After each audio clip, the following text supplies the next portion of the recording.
In today's video, I'm going to teach you how to use the Do Until control in Power Automate. Whether you're automating simple tasks or managing complex workflows, understanding how to utilize this feature can greatly enhance your efficiency and effectiveness. Let's get started by creating a new flow in Power Automate.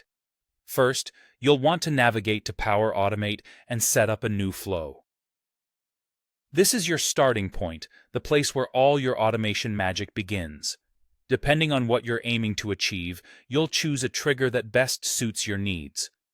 Perhaps you want the flow to activate when an item is created, or maybe you prefer to trigger it manually.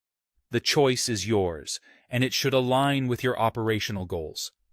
Once your flow is established, the next step is to incorporate the Do Until control. To do this, simply click on the plus New Step button. You'll need to search for Do Until in the available options and then select the Do Until control.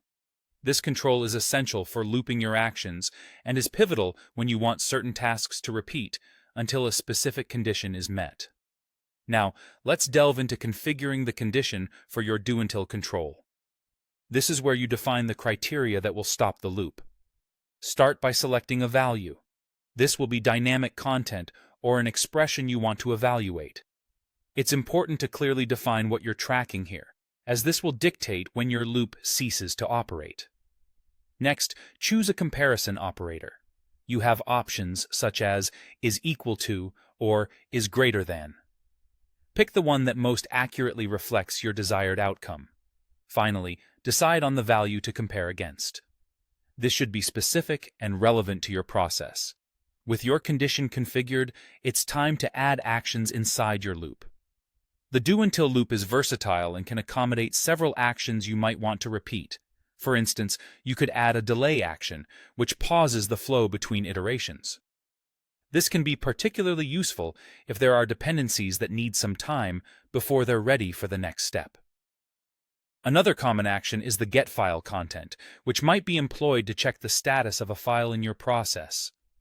Remember, the actions you select should contribute towards achieving your automation goals. By now, you should have a strong foundation in setting up a Do Until control in Power Automate.